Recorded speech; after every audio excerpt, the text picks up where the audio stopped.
Okay, second book of Kings, chapter 3. Now Jehoram, the son of Ahab, began to reign over Israel in Samaria the 18th year of Jehoshaphat, king of Judah, and reigned 12 years. And he wrought evil in the sight of the Lord, but not like his father and like his mother, for he put away the image of Baal that his father had made. Nevertheless, he cleaved unto the sins of Jeroboam, the son of Nebat, which made Israel to sin. He departed not therefrom. And Meshach, king of Moab, was a sheepmaster, and rendered unto the king of Israel 100,000 lambs and 100,000 rams with the wool. But it came to pass, when Ahab was dead, that the king of Moab rebelled against the king of Israel. And King Jehoram went out of Samaria the same time and numbered all Israel. And he went and sent to Jehoshaphat, the king of Judah, saying, The king of Moab hath rebelled against me. Wilt thou go with me against Moab to battle? And he said, I will go up, as I am as thou art, my people as thy people, and my horses as thy horses. And he said, Which way shall we go up? And he answered, The way through the wilderness of Edom. So the king of Israel went, and the army of Judah, and the king of Edom, and they fetched a compass of 7 days' journey. And there was no water for the host and for the cattle that followed them. And the king of Israel said, Alas, that the Lord hath called these three kings together, delivered them into the hand of Moab. But Jehoshaphat said, Is there not here a prophet of the Lord, that we may inquire of the Lord by him? And one of the king of Israel's servants answered and said, Here is Elisha, son of Shaphat, which poured water on the heads of Elijah. And Jehoshaphat said, The word of the Lord is with him. So the king of Israel and Jehoshaphat and the king of Edom went down to him. And Elisha said unto the king of Israel, What have I to do with thee? Give thee to the prophets of thy father, and to the prophets of thy mother.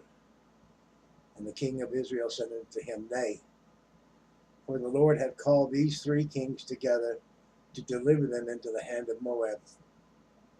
And Elisha said, As the Lord of hosts liveth, before whom I stand, surely, were it not that I regard the presence of Jehoshaphat, the king of Judah, I would not look toward thee, nor see thee.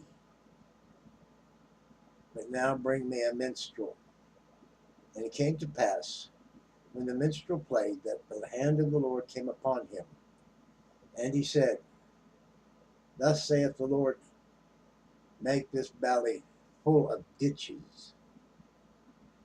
For thus saith the Lord, Ye shall not see wind, neither shall ye see rain, yet that valley shall be filled with water, that ye may drink, both ye and your cattle and your beasts.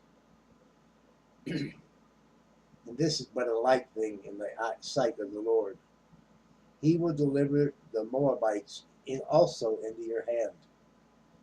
And you shall smite every fenced city and every choice city, and shall fell every good tree, and stop all the wells of water,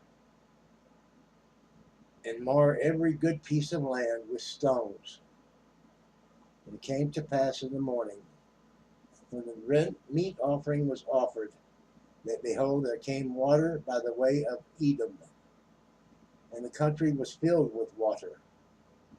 And when all the Moabites heard that the kings were come up to fight against them, they gathered all that were able to put on armor and upward, and stood in the border. And they rose up early in the morning, and the sun shone upon the water. And the Moabites saw the water on the other side as red as blood. And they said, there is blood, the kings are surely slain, and they have smitten one another. Now therefore Moab to the spoil. And when they came to the camp of Israel, the Israelites rose up and smote the Moabites, so that they fled before them. But they went forward, smiting the Moabites even into their country. And they beat down the cities and on every good piece of land cast every man his stone, and filled it. And they stopped all the wells of water, and felled all the good trees, only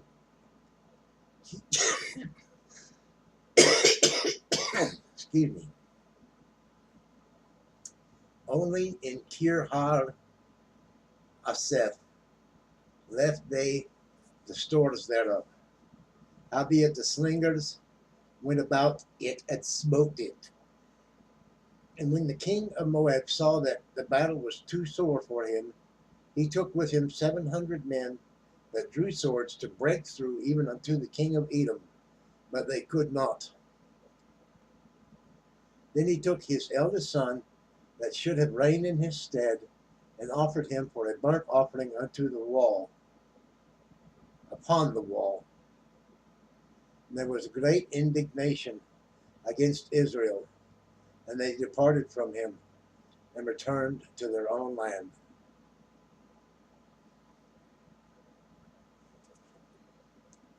That wraps up chapter 3.